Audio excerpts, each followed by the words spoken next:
que le permite a la universidad mantener un control sobre todos esos aspectos que son de carácter académico.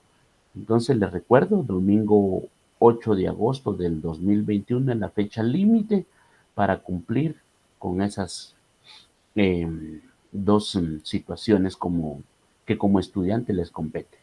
Bien, entonces sabidos y enterados de eso, vamos a pasar a lo que es el objetivo de la clase.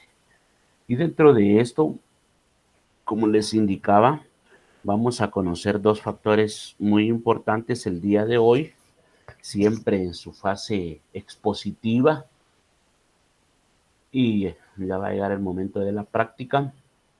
Entonces, lo que se nos indica acá, que el objetivo de la clase es que los estudiantes aprendan todo lo relacionado con la inflación, identificando sus diversas tipologías.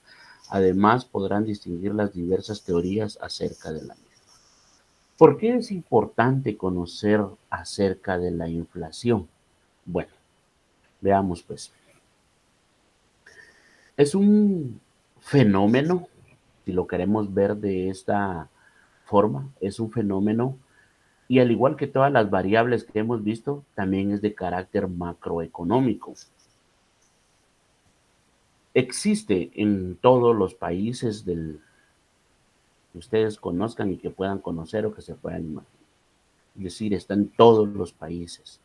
Lo único que en ese sentido, sí cada país es el responsable, digámoslo así, de controlar.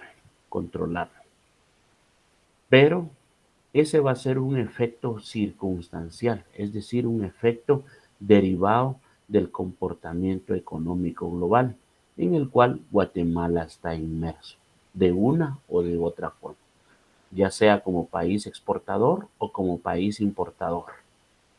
En cualquiera de sus dos aristas en las que se desenvuelva, Guatemala no está alejado de esto.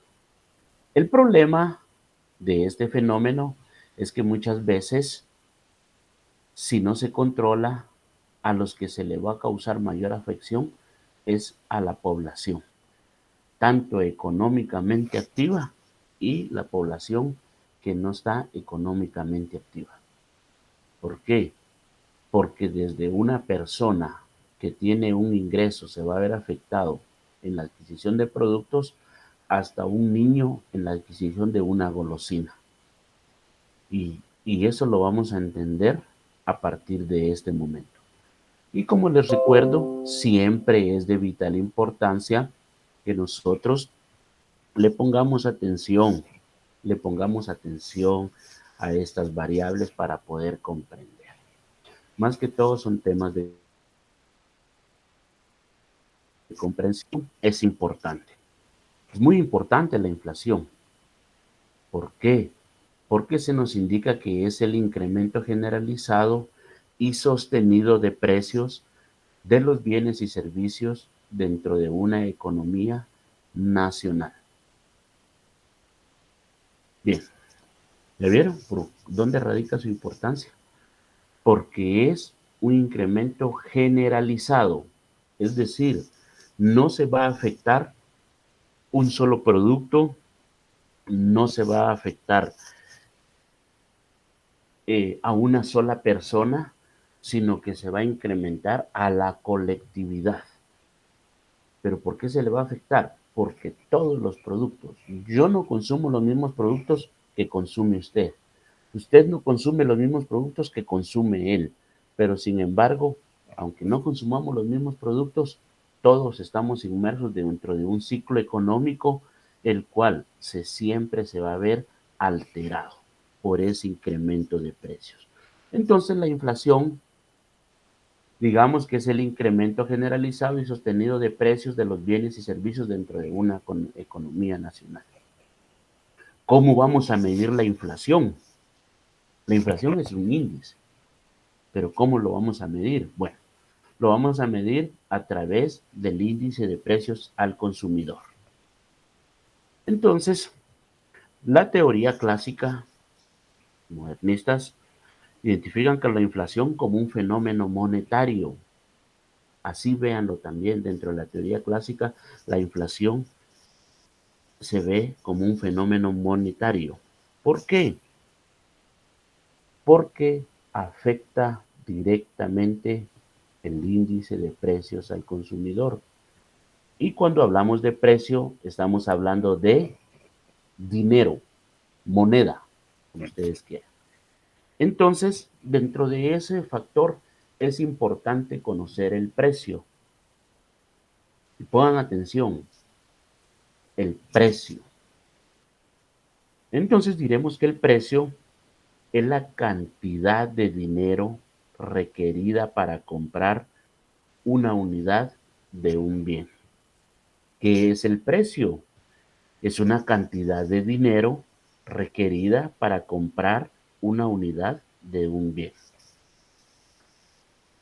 Y entonces por eso es que los clasistas indican que es un fenómeno monetario porque los precios están definidos en términos de unidades monetarias, que normalmente se le conoce dinero. Entonces debemos de considerar la naturaleza del dinero, la oferta del dinero y cómo se comporta. Claro, ya vieron ahorita, pudieron ustedes escuchar en esta semana que van a sacar un billete de A20 conmemorativo. No recuerdo, pero dieron unas cantidades, el valor que tendrá ese dinero. Y el valor que tendrá ese dinero es elevadísimo de acuerdo al eh, número de billetes que se van a emitir. Pero eso es parte de la comercialización o la elaboración del dinero. Lo que viene es el acuñamiento, que es el poder adquisitivo que le da o el respaldo que le da el Estado a ese billete para poder adquirir un producto.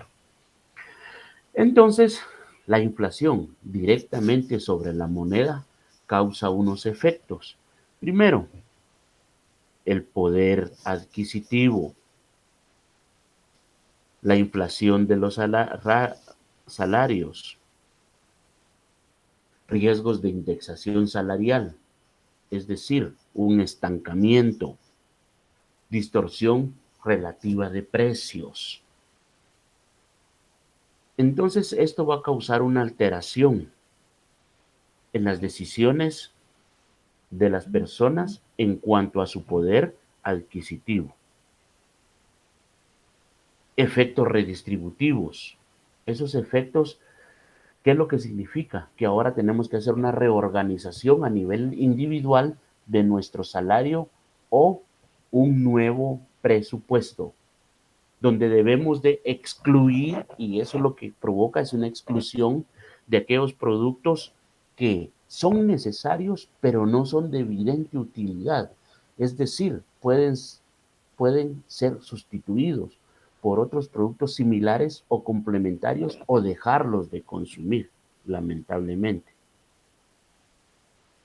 También causa una remora fiscal, es decir, que derivado de ese índice de precios y las personas al dejar de consumir, se esté afectando el ingreso hacia el fisco. Entonces se tiene que hacer un reajuste, que vamos a ver ya. Sorpresas inflacionarias. Va usted y compra un producto de la canasta básica. Por ejemplo, un día yo adquirí un producto agrícola y llegué y anteriormente, una semana antes, lo había comprado a 6 quetzales. Y llegué y lo pregunté por ese mismo producto y tenía un precio de 16 quetzales. Imagínense la variación, por poco y me da un infarto. Entonces a eso, sorpresas inflacionarias. Es decir, te llega y compra un producto hoy y mañana está a un precio exorbitante. Entonces eso es producto de la inflación. Y también efectos sobre prestamistas y prestatarios. ¿A qué se refiere eso? Y mejor les pongo el ejemplo básico. En la adquisición de una casa en una zona residencial. Ahí siempre lleva una cláusula al final, una cláusula compromisoria, donde usted acepta las condiciones del término y dice que el precio de la casa se estará computando o se estará contabilizando al día del pago conforme a el precio del dólar en el mercado. Entonces esa es una acumulación que se va dando y es donde efectivamente las tasas que le van imponiendo están siendo fluctuantes porque ellos sí consideran la inflación o la pérdida del valor adquisitivo de la moneda a través de aquellos cálculos que ustedes ya saben realizar y que vieron, ¿verdad?, en matemática financiera, que es las anualidades, y ahí pudieron determinar el índice del valor del dinero en el tiempo. Entonces, esas son las situaciones que provoca la inflación. Y ante eso es que ustedes como auditores, como administradores, no sé qué otras carreras están llevando este curso, entonces tienen que tener ese conocimiento y esa técnica para realizar esa compensación evolutiva de la inflación, porque como vimos al inicio, es un crecimiento generalizado y constante y no lo vamos a poder detener. Eso lo vamos a comprobar más adelante. Bien, entonces vamos a pasar ya directamente al fenómeno o a la causa principal donde se refleja. Y es el índice de precios al consumidor y se identifica como IPC. IPC. Y es el promedio ponderado de los precios de una canasta básica de bienes al consumidor. Esa es una definición tradicional.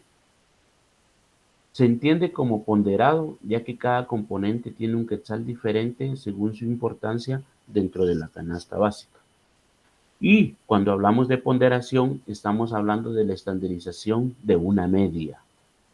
Eso que nos hace suponer que sumamos A, B, C, D,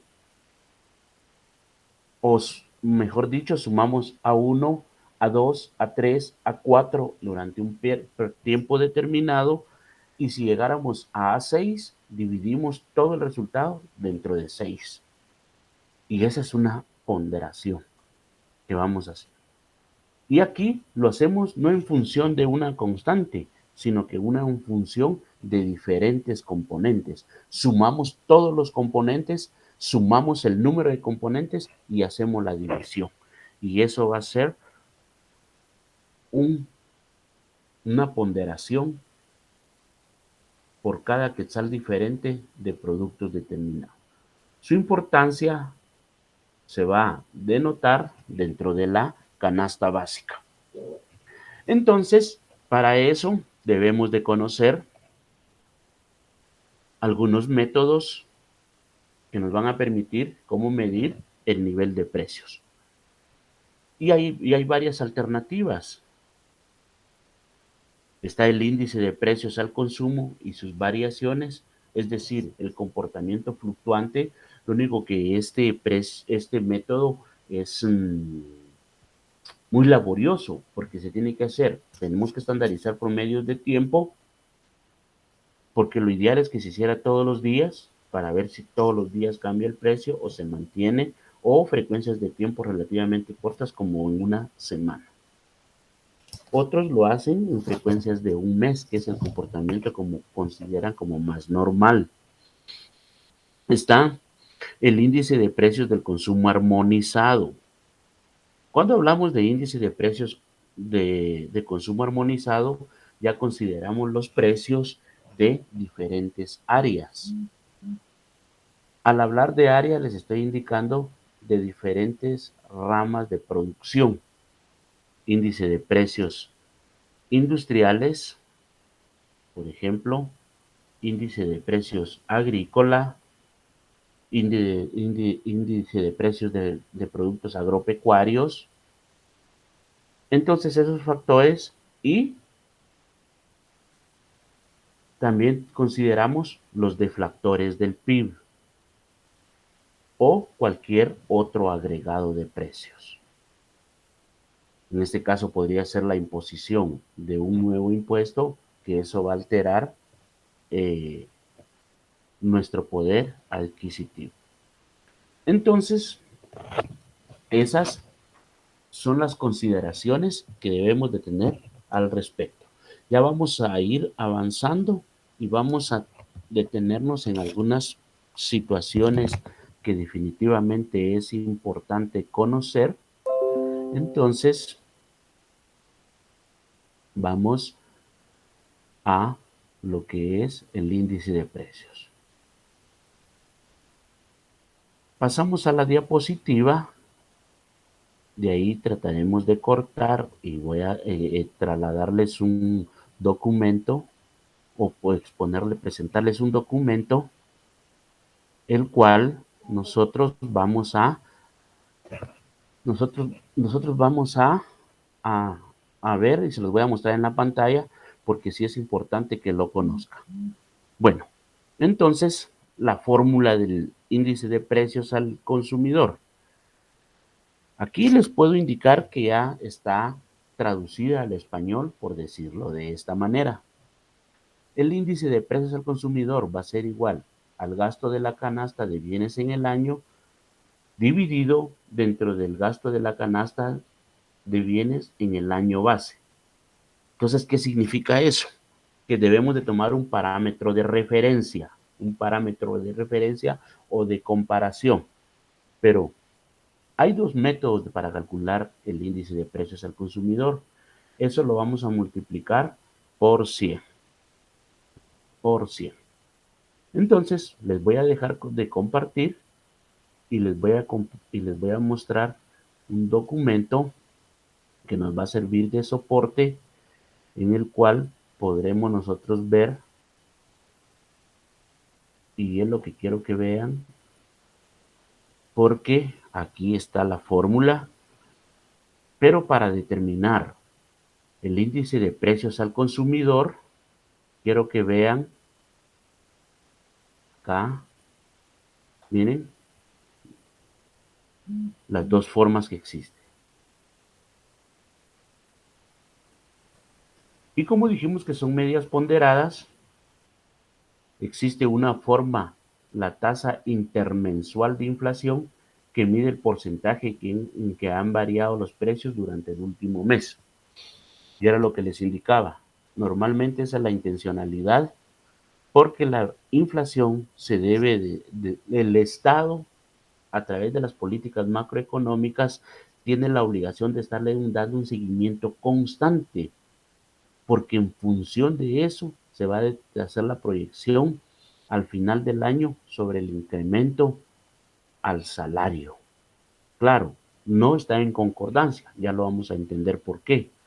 Pero entonces, el índice de precios al consumidor nos indica que es, miren como dice aquí, gasto de la canasta básica de bienes en el año base, aquí está el mes base, menos el gasto de la canasta del mes objeto de estudio, menos 1, todo eso dividido por 100. Y esa es la tasa de inflación intermensual. Y tenemos la tasa de inflación interanual, que mide el porcentaje que han variado los precios durante los últimos 12 meses. Aquí lo tomamos por meses, pero como les decía, ya traducido al español, aquí también tengo la fórmula donde nos indica que es gasto de bienes en el año base. Acá lo presentamos. Entonces, acá tenemos, miren, la fórmula, que es el índice de precios del mes base menos el índice de precios de los 12 meses dividido dentro de el índice de precios de los 12 meses por 100. Antes de continuar, y es una información que ustedes deben de considerar, es que para este año 2021, miren, el costo de la canasta básica se ha estimado en 2.984.73. Es un costo relativo menor al salario mínimo, que el salario mínimo está en 3.100, no recuerdo exactamente, pero es 3.100 quetzales y un poquito más. Entonces, el costo de la canasta básica es de 2.984. Bueno, entonces en números está bien. Las personas, los ciudadanos o las personas que tienen un trabajo ganan un salario digno que les alcanza para cubrir la canasta básica. El problema que cuando hablamos de canasta básica y hacemos una segregación de productos, y lo vamos a ver ahorita, es que el costo de la canasta ampliada al mes de enero de 2021 fue de, miren, 6.891.55 quetzales, canasta básica ampliada. Y la canasta básica, por ejemplo, incluye gastos de transporte, puede ser, pero no gastos de combustible. Y ustedes consumen combustible, su vehículo, mantenimiento del vehículo no está contemplado. Les pongo esto para que vean la variación y traten de comprender derivado que en su cálculo se ha utilizado el porcentaje de consumo de alimentos 43.31%, lo que representaría que es la canasta básica, porque la canasta básica solo se integra por alimentación y vestuario, básicamente. Entonces sí, relativamente, pero para otras necesidades, una persona normal necesitaría como mínimo 6.891.55 quetzales. Ya vieron la variación y a esto le llaman canasta básica ampliada. Entonces vienen las personas responsables que están en el Estado y dicen, lo que pasa es que se quieren dar lujos y si se quieren dar lujos, pues los lujos cuestan, pero relativamente no es eso. Eso se deriva de otros factores. Bien, entonces les voy a dejar de presentar y nos vamos a trasladar nuevamente a nuestra presentación. Acá tenemos nuestra presentación para continuar con el tema y como les decía, es parte de que no sea tan aburrida la clase porque si no, se aburren y se me pueden dormir. Como es un curso eminentemente teórico, entonces la tasa de inflación. Ese es otro factor muy importante a considerar.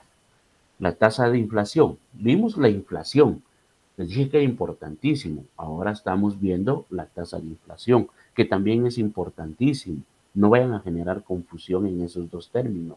Esto es tasa de inflación. Importante la tasa de inflación. Entonces, la tasa de inflación nos indica que es el aumento porcentual en el nivel general de precios durante un periodo y es medida sobre el índice de precios al consumidor. Entonces, ahora aquí vemos es el aumento porcentual en el nivel general de precios. Es decir, allá vimos una sumatoria de todos los precios, sacamos un precio ponderado y eso va a ser el nivel de inflación.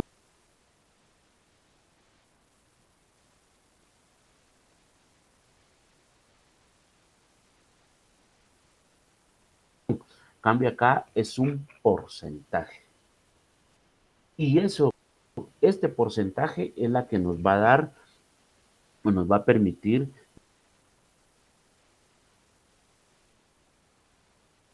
determinar el comportamiento de la economía, el comportamiento básico de la economía, la básica, como lo ampliada.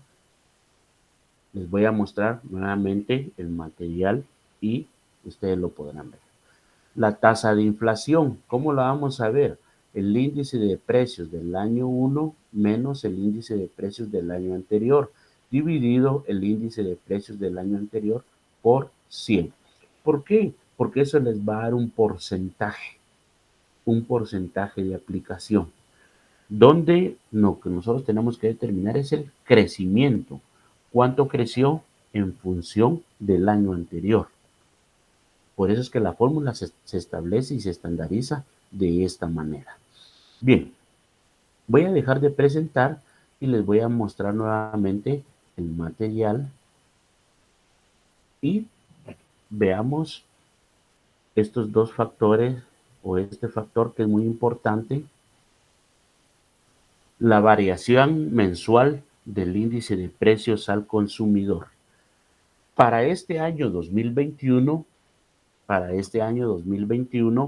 la variación mensual del IPC, del índice de precios al consumidor, en los primeros 7 meses que llevamos, porque todavía en agosto está recién iniciando, ha sido de un 0.2%.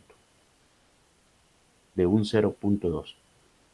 De forma que miren, hasta este momento nosotros llevamos una inflación acumulada de 1.3%. Es decir, en relación al mes de junio, julio incrementó en 0.2, lo que nos permite determinar que varios precios de la canasta básica, tanto de la canasta, tanto de la básica como de la ampliada, han sufrido incrementos. Ustedes tal vez no los han notado. Otras personas que son más suspicaces con el gasto se han podido dar cuenta. Por ejemplo, no sé si ustedes tienen la cuestión de ver en la gasolina, por ejemplo, cómo varía su precio. Tengo un amigo que él ya tiene a qué gasolinera ir, porque él dice que ahí siempre, aunque sube, está mayor a la gasolinera ABCD que pasa. Tiene esa situación. Entonces, cada quien se puede dar cómo se da esa variación de precios. Entonces, nos indica que dentro de esto hay que destacar que el IPC es uno de los elementos básicos para invocar las políticas salariales. Oigan, lo que les decía, ya que esto le permite al consumidor realizar un reajuste a la canasta básica, aumentando su poder adquisitivo en relación a la pérdida del valor del dinero provocado por la inflación. Era lo que les decía. Al Estado le sirve para indicar, sí, debe de haber un incremento. En función de, no se sabe, pero hacen un incremento al salario. Y debería de ser en función del índice de precios al consumidor. Entonces, si ahorita llevamos 1.3%, si hoy aumentáramos el salario, deberíamos de aumentar en 1.5%, que eso le daría un nivel de holgura y una mayor capacidad adquisitiva a la persona. Porque el dinero pierde su valor, como dice aquí. ¿Y qué es lo que provoca que el dinero pierda el valor? La inflación. La inflación. Eso es lo que tenemos que considerar. Y les voy a presentar, miren, esto. Es lo real, es lo existente. Aquí está la fuente de consulta, si ustedes lo quieren verificar, en la página del Vanguard. Y tal vez, no sé, vamos a ver si lo logramos ampliar para estos fines. Vamos a ver.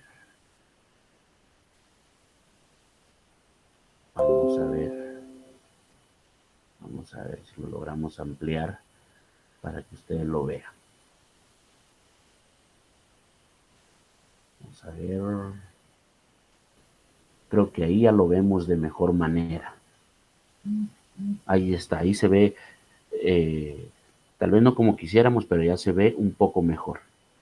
Entonces, veamos que nos dice que acá está, desde el año de 1996 hasta el año 2021, miren, ya está contabilizado junio. Entonces, como pueden ver, miren las variaciones que hubieron en el año 1996 como dato histórico. Pero si ustedes pueden ver, miren cómo se han dado la variación en los últimos tiempos. Se ha considerado que ha estado dentro de la lógica normal, porque se nos indica que la tasa de inflación debería de estar dentro de un 4.5 a un 6.5. Eso sería para Guatemala, derivado de el acuñe o el soporte que tiene nuestra moneda. Y como ustedes pueden ver, miren el fenómeno, la impresión que me causó es que, miren la tasa de inflación, al menos en el mes de enero bajó, en el mes de febrero se mantuvo, pero miren en marzo casi fue constante y no superó los 2 puntos porcentuales y fue donde los meses donde realmente estuvimos encerrados. Es como no había comercio, la economía se estancó.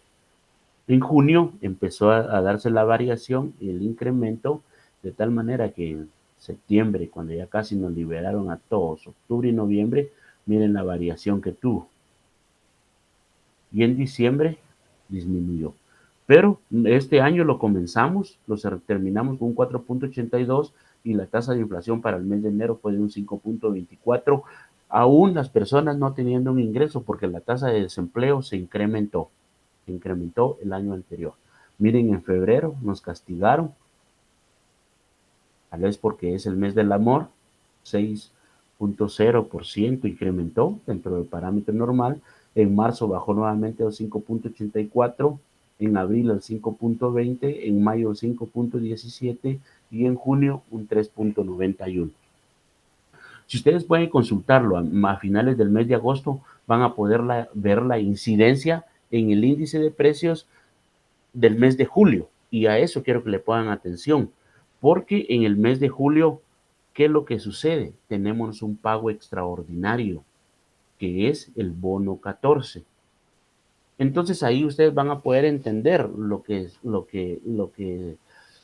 y yo no les estoy diciendo que no lo hagan, ustedes háganlo si ustedes desean. Lo de aquel Black Friday, como le llaman, o viernes de no sé qué, va. Lo que sucede es lo mismo que sucede ahorita con el bono 14. Se da un índice de un incremento a los precios, se da un incremento a los precios, pero un incremento generalizado, de tal manera que la tendencia de consumo para esos meses es comida y vestuario en exceso. Muchas personas sí lo utilizan realmente para destinar, por ejemplo, un ahorro para medicinas. De ahí la gran mayoría comida, valga la redundancia, en buenos lugares, como le solemos decir aquí en Guatemala, y vestuario. Entonces ahí es donde se incrementa más, de acuerdo al comportamiento del mercado, del mercado. Y ahí van a ver que va a existir una variación. Y normalmente siempre es un punto porcentual casi en forma exacta. Es raro cuando no se da ese incremento en el mes de julio. Entonces, vamos a dejar de presentar y volvemos a nuestra diapositiva. Compartir y volvemos a la clase. Entonces, continuamos y ahora pasamos a nuestra siguiente diapositiva. Y acá es donde nosotros vamos a indicar que los índices de precios se pueden utilizar, miren, para calcular los cambios que se presentan en el ingreso real. 1. Pérdida de poder adquisitivo. Reconfiguración o reordenamiento de nuestros gastos, priorizando nuestras necesidades. Y allí es donde también, ya vieron, ya se integran otros elementos que hemos visto como la oferta y la demanda agregada. Y se ven otros aquellos elementos de gustos y preferencias. Entonces nos indica que los aumentos en el ingreso nominal de una familia a través del tiempo no representan necesariamente un aumento en el poder adquisitivo. Este último aumentará solo si el aumento en el ingreso monetario es mayor que el índice de precios al consumidor. El ingreso real está en quetzales constantes de un año, dado que se puede estimar de la siguiente manera. Era lo que les decía. Ingreso real, ingreso nominal dividido índice de precios por 100, y ahí veamos. Entonces yo les diría, ustedes vean cuánto les pagaron en el mes de julio. Por ejemplo, si quieren, háganlo matemáticamente. Háganlo matemáticamente ustedes ahí en este momento. Pongan su salario y divídanlo. Ahorita les digo, en el mes de junio, el índice de precios al consumidor fue de 3.91. 3.91. Y eso lo multiplican por 100 y eso va a ser su ingreso real. Su ingreso real. Bien, espero lo hayan verificado para que vean cuál es su ingreso real en función de ingreso nominal. Y si ustedes quieren a su ingreso nominal, no tomen su salario contenido en nómina, sino que tomen el salario percibido, es decir, lo que adquirieron o lo que percibieron. No quisiera utilizar la palabra real, porque volvemos como a hacer un pleonasmo, pero ustedes lo que verdaderamente percibieron es lo que divide.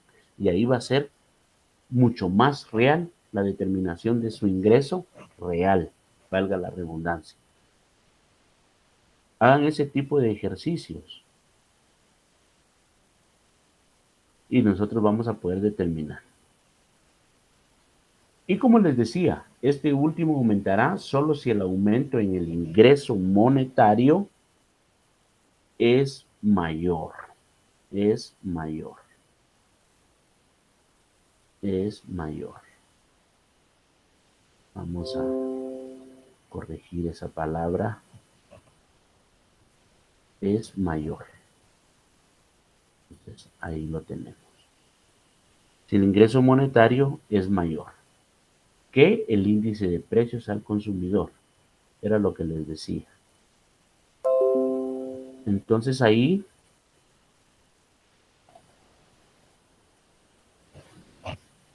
vamos a ver que no. Vamos a ver que no. Porque el índice de precios siempre va a representar una cantidad mayor a el poder adquisitivo de la persona. Si no, no se le llamara inflación. Se diera en sentido inverso. Y eso no es posible ni siquiera en las economías desarrolladas. Recordemos que en el año 2016 y 2017 el mercado de la construcción provocó una crisis económica a nivel mundial. Sucedió en Estados Unidos y eso provocó una crisis a nivel mundial. Entonces, eso es lo que nos permite determinar esos factores de acotamiento dentro de los cuales entender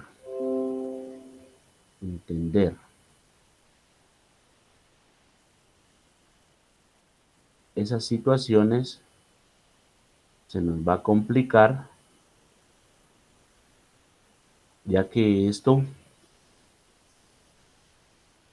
estamos dando un poquito de tiempo para que ustedes hagan su cálculo y ustedes mismos vean ahí cuál es su ingreso real. Háganlo como práctica. Bien.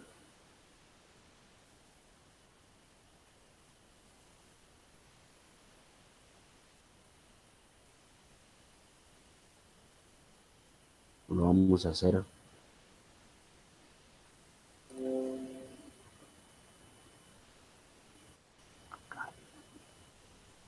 acá. Bien.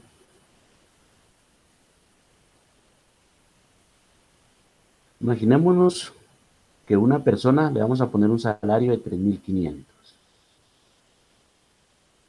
3.500.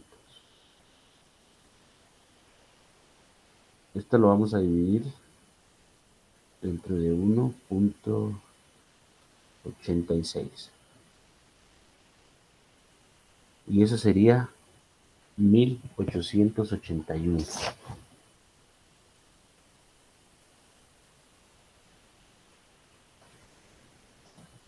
Por 100. Y eso sería un estándar de 188.172 quetzales de ingreso real que una persona tendría durante un año de ingreso real, estandarizado a ese precio. Bien, entonces, ya como ustedes lo hicieron, vamos a continuar con la clase el día de hoy y vamos a ver esta situación.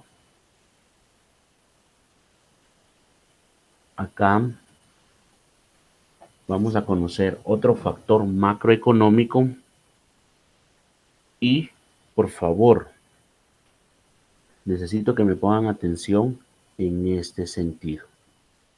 En este sentido. Y este es importantísimo también. Y es, no se vayan a ahorita a posicionar en la idea de que esto es contrario a la inflación, porque no funciona de esa manera. Acá nosotros le llamamos el deflactor del PIB, que es el índice de precios que mide el precio medio de los componentes, es decir, el precio ponderado de los componentes del PIB en relación con un año base y se, y se calcula por medio del cociente entre el PIB nominal y el PIB real multiplicado por 100, quedando de la siguiente manera. Esto es importante, tómenlo en consideración, y es el deflactor del PIB, que es un PIB nominal dividido un PIB real por 100. Esos ya son valores macroeconómicos que definitivamente nos va a dar, el mercado nacional. Entonces, cuando hablamos de deflactor del PIB, estamos hablando de un factor de ajuste. Estamos hablando de un factor de ajuste. Entonces, veamos pues. Vamos a dejar de compartir y les voy a mostrar nuevamente el material. Vamos a dejar de presentar.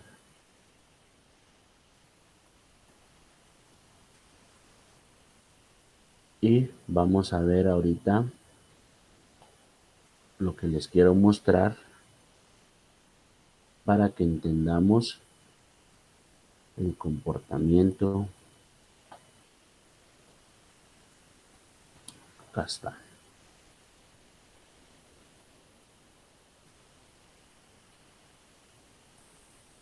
Acá está. Vean pues. Su fin es determinar el crecimiento de la economía debido al aumento de los productos. Entonces, en función del PIB, el Producto Interno Bruto, recuérdense que al inicio de la clase determinamos que iba a haber un crecimiento económico proyectado para el año 2021 acá en Guatemala de un máximo de 4.5, un factor medio o ponderado de 3.5 y un valor mínimo de 2.5.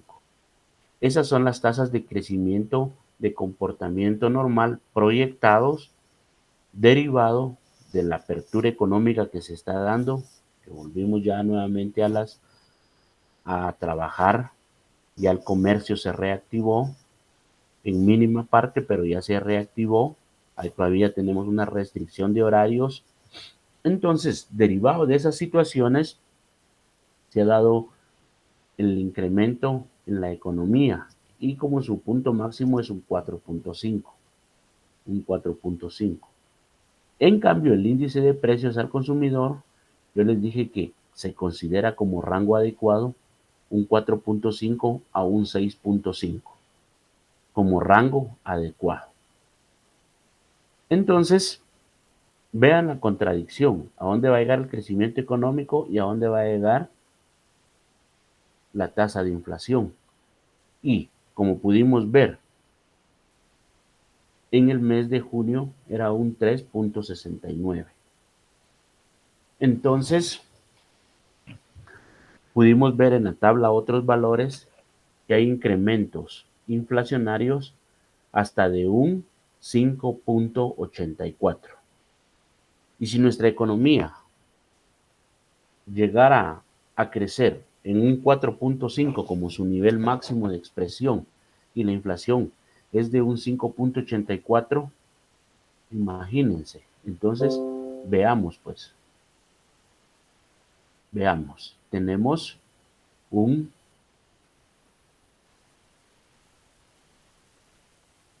5.84 de incremento como tendencia de inflación menos un 4.5.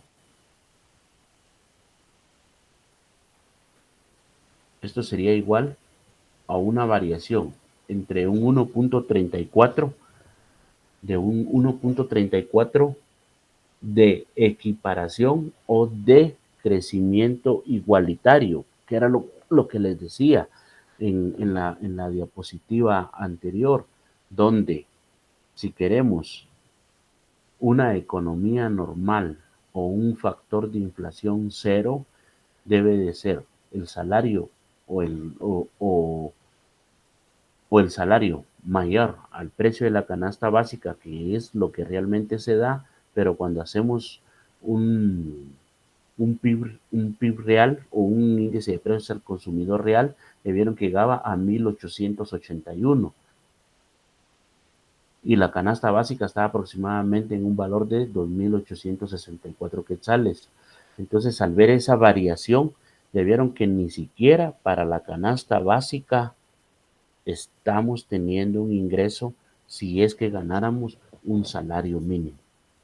Esos son los factores que debemos de entender y la contradicción que se debe de dar. Y a eso se le llama contracción y expansión económica o contracción o expansión de la economía, que aunado al fenómeno del bono 14 se da una expansión. ¿Por qué? Porque aumenta el ingreso de las personas. Entonces, el deflactor del PIB, ¿cuál es el objetivo primordial? Bueno, se calcula, miren, con el fin de, ojo, suavizar,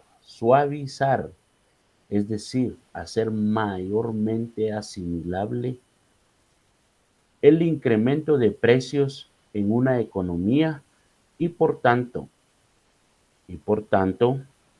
le permite corregir las estimaciones del crecimiento de esta. Es decir, que si no existiera un deflactor del PIB, la tasa de inflación en Guatemala fuera mucho más alta y recordemos los tipos de inflación que vimos la semana anterior y la inflación que se da en economías cerradas como la de Venezuela, donde adquirir, por ejemplo, yo estaba leyendo esta semana y lo voy a hablar y lo voy a decir, valga la publicidad, el Big Mac de McDonald's, el país más caro o sea, en el país donde un Big Mac es el más caro del mundo, es en Venezuela. Es en Venezuela. Es una cantidad exorbitante. 30,000 y algo de su moneda cuesta adquirir un Big Mac en Venezuela. Imagínense. Si usted pagara 30,000 quetzales por un Big Mac, ¿cuántos compraría el día del McDía feliz? No sé. Bueno, entonces, eso es. Entonces, lo que hace el deflactor es suavizar esos comportamientos macroeconómicos. Suavizarlos. Ya que nos indica que si no se utilizara, el crecimiento no sería real, dado que se podría llegar a sobrevalorar Y eso es lo que sucede, eso es lo que les acabo de indicar. Si no se calcula el deflactor del PIB, se incrementan los precios y consecuencia de ese incremento se puede dar una sobrevaloración, No solo no solo aumentó, ahora está más caro, sino que ahora está mucho más caro de lo que debería de ser. Entonces, esos son los controles. Y aquí valga la redundancia, viene una institución que el Estado creó no solo para determinar ese tipo de comportamiento, no tiene injerencia en estadísticas, pero sí tiene consecuencias digamos, de carácter legal, que es la DIACO, la Dirección de Atención al Consumidor, la DIACO. Entonces, esa Dirección de Atención al Consumidor es la que se mantiene en constante monitoreo de los precios. Y si usted pone su queja, ellos inmediatamente van a llegar al lugar donde vean ese incremento desmedido de precios, ya que a las empresas al realizar ese crecimiento desmedido de precios, lo que están haciendo es una sobrevaloración de los productos, la cual funciona en aumentarle el precio al producto. Pero ¿qué pasa cuando las empresas sacan el producto del mercado y lo almacenan?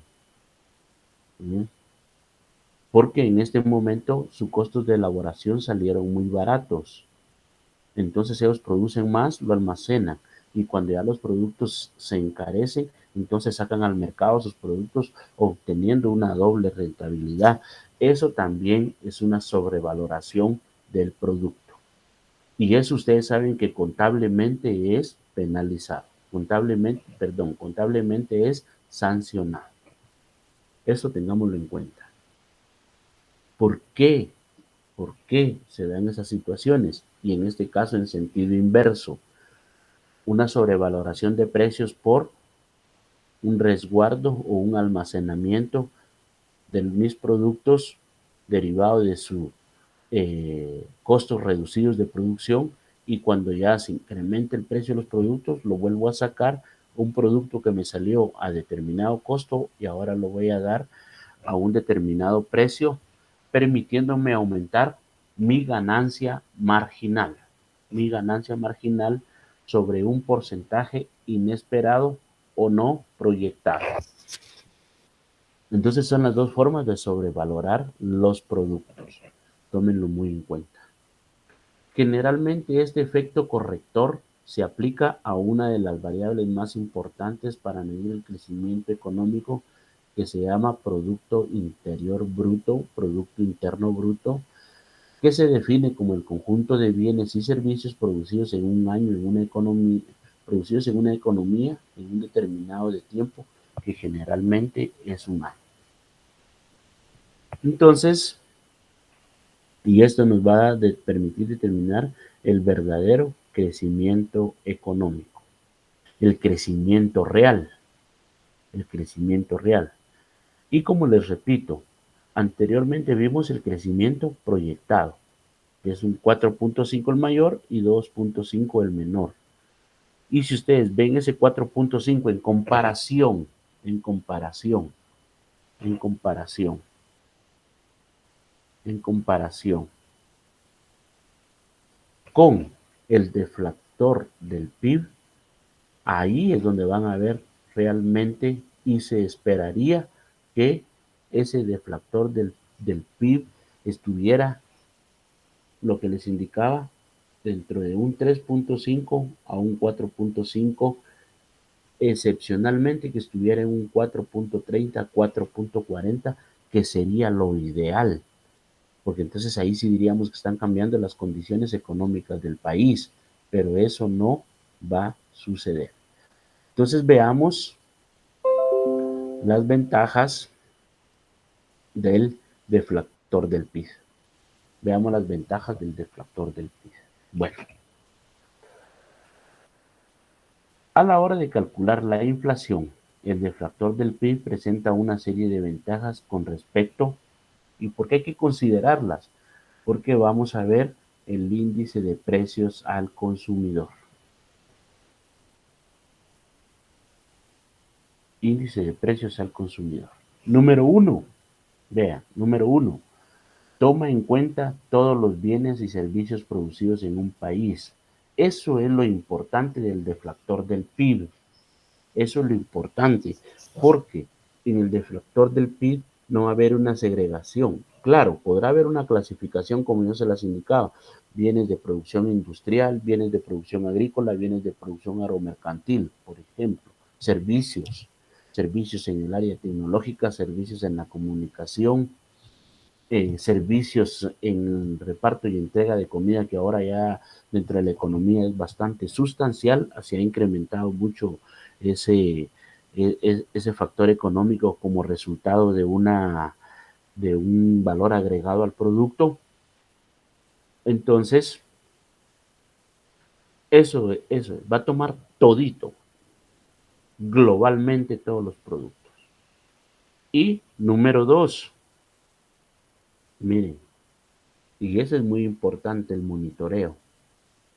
Y entonces ahí es donde se da o se determina la intencionalidad. ¿Por qué? Porque contabiliza los cambios en los hábitos de compra de cada año. La canasta de compras que conforman el IPC no se actualiza cada año, lo cual puede inducir a error. Ese es un factor que nos puede contrarrestar o nos puede hacer perder asertividad en el cálculo del, del deflactor del PIB. Pero, miren, esto es muy importante y era lo que les decía. Y yo les puedo preguntar a ustedes y ustedes respóndanse ahí. En cuanto a el bono 14, ¿cuál fue la mayor publicidad que ustedes obtuvieron? Por ejemplo, en los periódicos, yo veía, valga la publicidad en prensa libre, donde habían hasta 5 o 6 páginas, unas juntas y otras intercaladas, donde ofrecían vehículos. Y aumentan mucho, ¿no? Aumenta mucho la publicidad en ese rubro. Aparatos electrónicos de almacenes, también vi mucha publicidad. Entonces, como les digo, es una determinación que aprovecha el mercado a través de este deflactor del PIB. Porque el deflactor del PIB es el que le va a dar a todos los interesados, valga la redundancia, a los interesados, los hábitos de compra de las personas en cada año, en cada año. Esos varían. No es una gran variación representativa, por eso lo dice. No se actualiza cada año, porque es un análisis de tendencia, es lo que se ha dado. Por ejemplo, en Estados Unidos las personas todos los años, toditos los años, la gran mayoría cambia sus productos electrodomésticos. Entonces hay épocas, por ejemplo, en enero, donde los camiones que recogen la basura, lo que nosotros acá le llamamos basura, literalmente allá también es la basura, pero recogen plasmas, en fin, un puño de aparatos de electrodomésticos, que son los que van a exportar hacia otros países, pero eso ya son otros temas. Entonces, esas son las ventajas del PIB. Y en cuanto a la desventaja, prácticamente es una, básicamente es una. Y es lo que se le critica al deflactor del PIB, que no tiene en cuenta o toma en cuenta la economía sumergida y que el tiempo para su cálculo es más largo para calcular el IPC. Y era lo que les decía en las ventajas. Como no se estudia constantemente, la variación Unos dicen que no es tan objetiva, derivado a que nosotros posiblemente todavía estamos aplicando en nuestra economía el deflactor del 15 del año 2010 para los casos de Guatemala. Entonces hicieron esa medición en el año 2010 y hasta hoy día todavía se está manteniendo como base de cálculo el del año 2000, las tendencias de comportamiento y hábitos de compra del año 2010, por ejemplo, si ese fuera el caso. Pero eso es lo que se le critica, el plazo demasiado amplio que se tiene que se considera en cuanto a el deflactor del PIB y que no toma en cuenta la economía sumergida, es decir, que debería de tomar no solo factores, aunque toma factores cuantitativos, se enfoca mucho en factores cualitativos, pero entre los factores cuantitativos no toma en cuenta el PIB real ni el crecimiento económico real de nuestra economía, sino que la hace en base a supuestos cualitativos. Eso es lo único, pero de ahí este deflactor del PIB es lo que mantiene nuestra economía estable. Entonces vamos a dejar de compartir y vamos a volver a la presentación. En nuestra presentación vamos a pasar a lo que es este deflactor del PIB. Acá lo tenemos. Pasamos a nuestra siguiente diapositiva.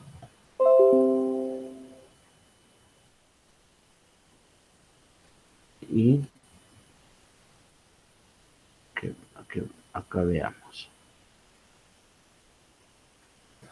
Nos dice que para calcular la tasa de inflación con base al deflactor del PIB se realiza la siguiente operación. Tasa de inflación, deflactor del PIB del año 1, deflactor del PIB del año anterior por 100. Entonces, lo que sucede, y esa es la gran variación, y por ejemplo, y les saco a colación este tema, cuando el presidente de la República en su cadena nacional de fin de año nos indica que se incrementó el salario mínimo y que ahora se superó la barrera de los 3,000 quetzales, no toma en consideración todos estos factores, porque si así fuera, definitivamente yo creo que no le darían ganas de salir a hablar al saber que nosotros tenemos un poder adquisitivo en función del salario mínimo de 1,881 quetzal, si es que una persona ganara 3,500 quetzales. Y si fueran 3,192 quetzales, creo que son con exactitud, si fueran esos 3,192 quetzales, nuestra capacidad adquisitiva de 1,881 bajara como a unos 1,800 quetzales. Esa sería la capacidad real que tendríamos. Pero en países como Guatemala, ¿por qué se ve como positivo? Porque como les digo, no se mantiene un deflactor del PIB y eso es lo que se le critica, que sea actualizado. Es decir, no hay un deflactor del PIB para el año 2020. Peor con la crisis. Si ya vieron que el comportamiento de las fluctuaciones mayo, junio, julio casi fue la misma, no pasó de 2 puntos porcentuales. ¿Por qué? Porque estábamos encerrados, no estábamos produciendo. Y ahí se empezó a dar una alza a la tendencia del crecimiento. Entonces ahí se debió haber modificado los gustos y preferencias. ¿Por qué? ¿Qué era lo que más se quedaba vacío? Que ya se consideraba que no había existencia de productos de consumo básico y de limpieza en los diferentes supermercados. El cloro, ya vieron que llegó a desaparecer. El alcohol llegó a desaparecer. Entonces esas fueron las situaciones. Al menos en ese tipo de lugares, porque aprovecharon los productores y lo empezaron a distribuir y a vender de manera industrial. Superaron sus niveles de venta, sus niveles de ingreso. Que también eso, como les decía, representaría una sobrevaloración de los productos. y no digamos el precio mismo que le aumentaron.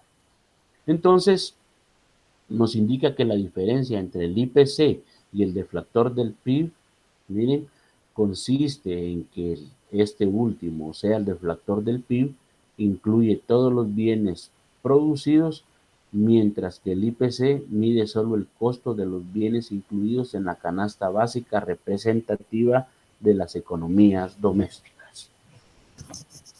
La primera canasta básica que vimos, que ascendía su costo, como lo pudimos ver, a 2.984.73. Eso también le resta objetividad a la base de cálculo, porque la vamos a hacer sobre ese monto, el índice de precios al consumidor. Pero si tomáramos el índice de precios del consumidor real, que sería de 1.881 con el ejercicio de los 3.500 quetzales que yo les dije, si así fuera de 1.881, entonces tendríamos que, o el gobierno o el Estado tendría que proyectar un incremento salarial del 50% como mínimo, para satisfacer las necesidades básicas o las necesidades de la canasta básica. No digamos para llegar a los 6.891.55 quetzales que se necesitan en una canasta ampliada, que también, como les digo, es obligación del Estado garantizar el bienestar común, y eso es lo que incluye la canasta básica ampliada, una recreación mínima. ¿Y por qué les digo mínimo? Porque a lo más tal vez se integra dentro de esa una inscripción en un gimnasio, posiblemente. Bueno, entonces esas son las variaciones que se dan, y en economías domésticas como la nuestra, porque así se le llamaría también, es otra denominación, economías domésticas, es donde, ¿y por qué se le da esa denominación? Porque nosotros somos economías de subsistencia, y como tal, nosotros también. Y al decirles nosotros, estoy refiriéndome a el conglomerado social normal, no aquellas 10 familias que son dueñas de los bienes de producción en Guatemala, no a ellos. Pero de ahí, la mayoría de la población, lo que sucede es que tenemos altos índices de desnutrición, que es del 0.5, y era lo que les indicaba. De 2 niños, 1 está desnutrido. ¿Por qué? Porque no satisface. Y además, dentro de esos factores de cálculo, no hemos considerado el número de integrantes por familia, que también se debe de estandarizar. Yo hice un estudio y se calcula que entre el año de 1970 a 1985, el promedio básico de hijos en un hogar eran 5. Y en los años de 1950 a 1965 aproximadamente, en Guatemala el promedio de hijos para esas era de 12, 13, 14 hijos. Por eso es que del año de 1950 más o menos, que eran 4,5 millones de personas, la población al año de 1990 se había incrementado en un promedio de un 56%, porque para el año 1990 eran casi 9,5 millones de personas. O sea, esas son las variaciones que se dan. Comportamientos sociales que vienen a afectar, a integrarse a este tipo de valoraciones. Bien, vamos a continuar con el tema. Vamos a conocer varios tipos de inflación.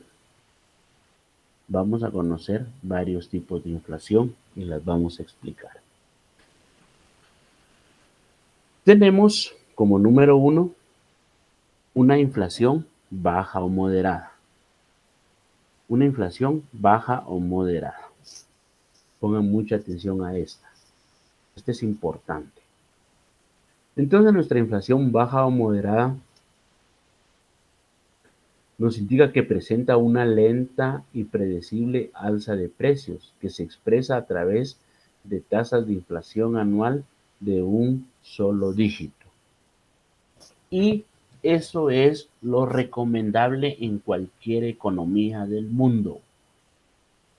La variación de 0 a 9 es lo que se considera aceptable, porque esa inflación es una inflación baja o moderada. Nosotros la superamos en el año 1996, como lo pudieron ver. Llegamos a un 11.96, si no recuerdo mal. Verifiquemos esos valores. Verifiquemos esos valores ahora que ya tenemos, tenemos una mejor concepción. Verifiquemos esos valores para que podamos ver, ya nos podamos dar cuenta. Vamos a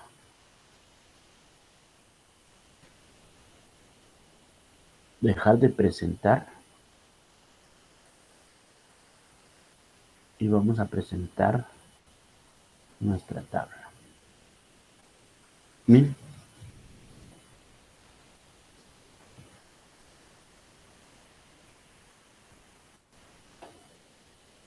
Acá, volviendo a nuestra tabla, miren, 11.95, yo les había dicho 11.96, 11.95 en el año 1996, se superó el dígito,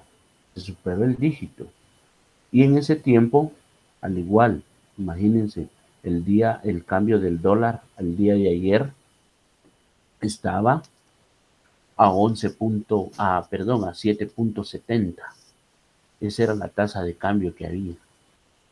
Y se considera alto, pero está dentro de los parámetros normales. Dólar 7.55 sería genial, pero se mantiene entre 7.55 a 7.70. 7.65, 7.66, 68, por ahí se mantiene. Entonces ayer estaba caro, como se le llama, o estaba alto, estaba a 7.70. Y eso, en estos años, miren, les he de decir que llegó a 9.85, a 10 quetzales el dólar. Entonces, tener dólares en ese tiempo en nuestra economía fluctuante era tener dinero. Y si lo vemos equiparadamente, en la actualidad, tener dólares todavía es tener dinero. Pero, miren, a eso se llegó. Perdón, aquí está la más alta en agosto, 12.03. Y de ahí se ha mantenido.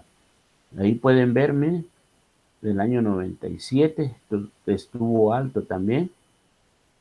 Ya a partir del mes de abril del año 97, en mayo, perdón, miren, ya empezó a estar como una inflación moderada, porque llegó nuevamente a una inflación de un solo dígito. De ahí, en todos los años, hasta el año 2008, que se dio nuevamente un incremento, miren, llegando a un 14.16, 13.69. Imagínense las grandes variaciones que hubieron en los meses de julio y agosto del año 2008. Y a la actualidad no ha habido ninguna otra más. En el año 2015 tuvimos una estabilidad, miren, un 1.88, lo que nos representó una estabilidad económica y la economía, una economía fluctuante. Porque siempre les digo, siempre se los recapitulo, mientras más se gane, más se consume. Y como consecuencia, al consumir más, la economía crece. La economía crece. es ahí donde radica la importancia de ganar más, porque le da más capacidad de compra a las personas. Después tenemos lo que se llama una inflación galopante. Una inflación galopante. Sube a una tasa de 2 a 3 dígitos que oscilan entre 20 y 200% al año. Imagínense, al año. Una vez establecida, surgen graves distorsiones económicas, tales como las operaciones mercantiles o contratos que se ligan a un índice de precios o a una moneda extranjera. Dentro de la comercialización, y hablemos de exportaciones e importaciones, una tasa de inflación excesivamente alta le resta capacidad de negociación a cualquier país. Ya lo que sucede es que el mercado internacional condiciona la adquisición del bien. Y era lo que les decía, en Venezuela 30,000 y algo de la moneda de ellos cuesta un Big Mac, pero el Big Mac está a un precio estandarizado a nivel internacional. Entonces ellos condicionan el precio, si pagan los 30,000 se lo vendemos, si no pagan los 30,000 nosotros no le vamos a rebajar. Entonces el mercado internacional es el que condiciona en una inflación galopante. ¿Por qué? Porque la inflación puede ser de 20, de 50, de 80, de un día para el otro. Ya vieron que nosotros vimos 13.84 en el mes de agosto y en el mes de septiembre ya mirábamos un 9.81. Imagínense la variación que se dio de mes a mes. Y eso es algo natural dentro del mercado.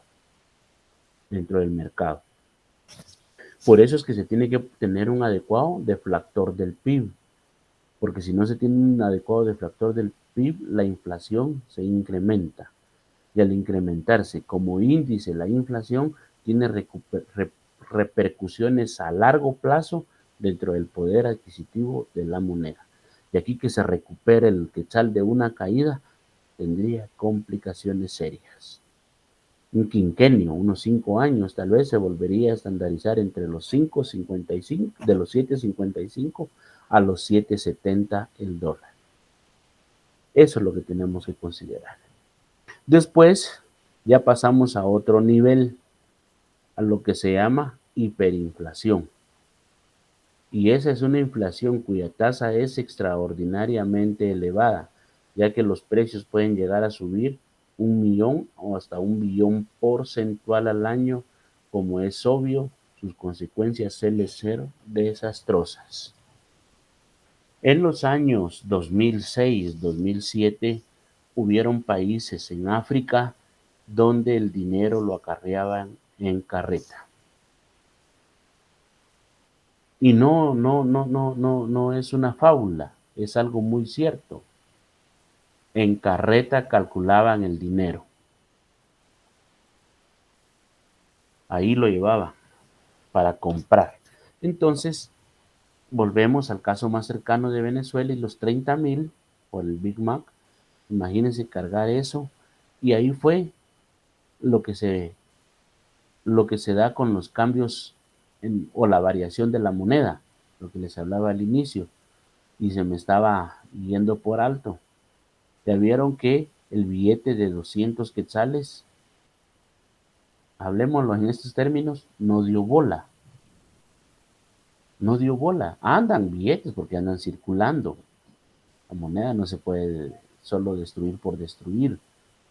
Entonces, el billete de 200 no dio bola, porque en Guatemala somos una economía estable.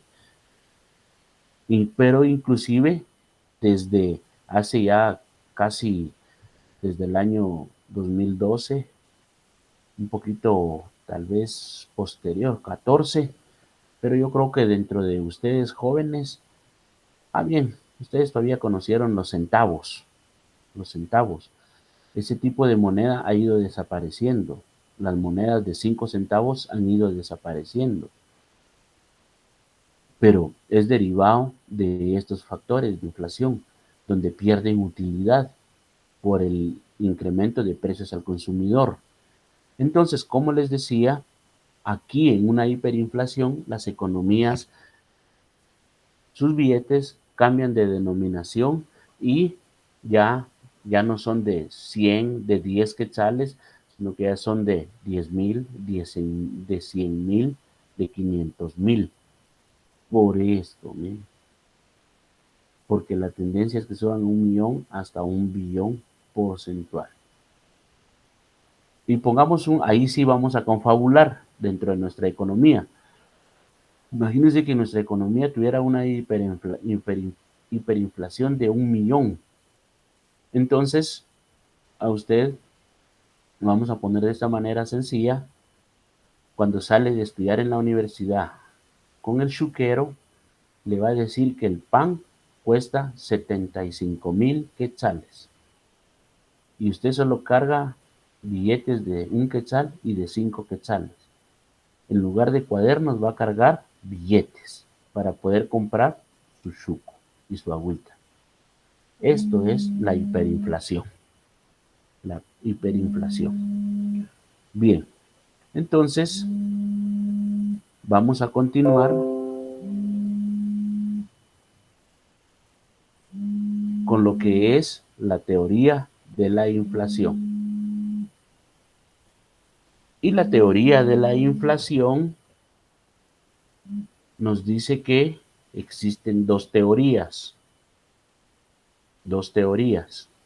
Esas dos teorías son los que nos van a permitir ahorita entender todo lo que les he explicado, y el comportamiento debe de encajar en una de estas dos teorías. Una teoría es la que nosotros llamamos la teoría monetarista, donde consideran que el comportamiento de la demanda agregada, oigan, ahí se agrega este término, la demanda agregada, se debe al aumento de la cantidad de dinero por encima del crecimiento de la producción. Se da un aumento de la cantidad de dinero por encima del crecimiento de la producción, es decir, de la oferta, de la oferta. Entonces, eso le da o le resta poder adquisitivo a la moneda. También por política dineraria, el Banco de Guatemala también saca de circulación determinadas cantidades de dinero para mantener estándar el número de billetes de cualquier denominación en el mercado. Eso también es una política. Entonces, continuando, se dice, se debe al aumento de la cantidad de dinero por encima del crecimiento de la producción. Si en una economía se incrementa la cantidad de dinero, los agentes económicos dispondrán de mayor liquidez. Estos demandarán mayor cantidad de bienes y servicios. Eso es lo que dicen los monetaristas. Y es lo que yo les he estado diciendo, que si tenemos más dinero, compramos mayor número de cosas, o de bienes, de servicios o de objetos. La situación es que hemos visto que en Guatemala no satisface su propia producción. Entonces nosotros tendríamos que recurrir al mercado internacional. Y al ver que Guatemala está comprando más, nos van a encarecer más. A mayor demanda, mayor precio. Y debería de ser a mayor demanda, menor precio. Así debería de funcionar dentro de la lógica. Entonces, la teoría keynesiana es la otra teoría y nos dice que según estos, el dinero no solo se demanda por la realización de transacciones, sino también como un activo, por lo que no se puede establecer la relación tan directa como la defienden los monetaristas entre cantidad de dinero y nivel de precios. Es decir, Estos también dicen, como va en función de la demanda, así debe de ser la cantidad de dinero líquido existente y que este dinero debería ser mayor a la oferta o a la producción. Y ahí se daría un nivel económico. No es tan así, no es tan así por ese factor que les digo, que Guatemala no produce todos sus bienes para su autosatisfacción, sino que es una economía dependiente. Entonces, estos contradicen eso, sino que esto lo clasifican como un activo, que es donde más empata esa situación que les digo, que el Estado de Guatemala regulariza la cantidad de billetes o de dinero existente en el mercado. Por eso es que el lavado de dinero es un delito, es un delito. Y sin embargo, el lavado de dinero como delito y una figura que se da dentro de la economía nacional porque se da, no tenemos que perder la objetividad, lo que hace es un incremento de liquidez. Y esa liquidez está en circulación, porque así es como se da el lavado de dinero. Y entonces eso nos va a generar una mayor inflación. Entonces se tiene que poner un deflactor del PIB adecuado. Bien, entonces esas son las contradicciones que se dan entre una y otra teoría, que debe de ser un activo y la otra que haya más dinero. Bien, entonces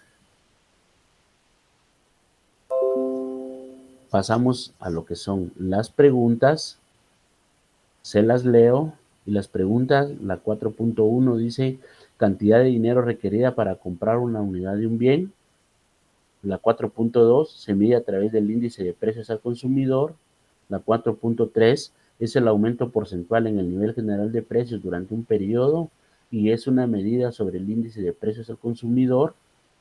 La pregunta número 4.4 es el índice de precios que mide el precio medio de los componentes del PIB en relación al año base y se calcula por medio del cociente entre el PIB nominal y el PIB real multiplicado por 100. Y la pregunta 5.5 presenta una lenta y predecible alza de precios que se expresa a través de una tasa de inflación anual de un solo dígito, del 1 al 9%. Bien, entonces esas son las preguntas. Ya no me queda absolutamente nada más que el día de hoy darle las gracias por su atención prestada.